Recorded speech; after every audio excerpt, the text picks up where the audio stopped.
ఈ ఉదయం ఈ వాగ్దానం మీకోసం. బాగున్నారా? ఎలా ఉన్నారు? ఏదైనా బాధలు ఉన్నారా? కష్టం గుండా ప్రయాణం చేస్తున్నారా? ఈరోజు సంతోషంగా ఉన్నారా? ఎందుకు? దేవుల్లో ఉండే సంతోషం ఎక్కడ ఉండదు. దేవుడే మన బలం, దేవుడే మన ఆశ్రయం, దేవుడే మన సంతోషం, దేవుడే మన ధైర్యం. అందుకనే మీరు దేవుని తట్టు చూడాలి. పాస్టర్ ప్రవీణ్ యూట్యూబ్ నుండి పొద్దున్నే లైవ్ వస్తుంది, పాలు పొందండి ప్రార్థనలో. ఈవినింగ్ రోజు చక్కటి వర్తమానాలు ఈవినింగ్ కూడా వస్తూ ఉన్నాయి. కాబట్టి గడపండి, దేవుని స్తుతించండి. దేవుడు నిన్ను, నీ కుటుంబాన్ని ప్రేమిస్తున్నాడు. ఆయన లేవనెత్తాడు, ఆశీర్వదిస్తాడు, ఆత్మీయ బలాన్ని నీ జీవితానికి ఇస్తాడు. ఈరోజు పిల్లలు లేరని బాధపడకు, ఇది జరగలేదని బాధపడకు, దేవుడు ఉన్నాడు.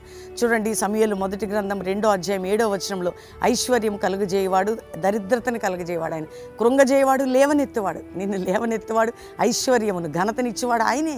కాబట్టి నువ్వు ఆయనకి ఇవ్వబోతున్నావు, నేను ఇస్తాను నీకు, ధైర్యంగా ఉండి అంటున్నాడు. నిన్ను ఆత్మీయ ఆరోగ్య ఐశ్వర్యం, అంతేకాకుండా నిన్ను లేవనెత్తబోతున్నాడు. తండ్రి ప్రతి బిడ్డను దీవించి రక్షించి, ఆత్మీక పడిపోతే లేవనెత్తి, అనారోగ్యం ఉంటే స్వస్థపరిచి, ఎగ్జామ్ రాసే వరకు తోడై ఉండి, ప్రతి ఒక్కరి బంధకాలతో నుంచి మ్యారేజ్ డే, బర్త్డే బిడ్డలను బ్లెస్ చేస్తూ యేసు నామములో అడుగుచున్నాం తండ్రి, ఆమెన్.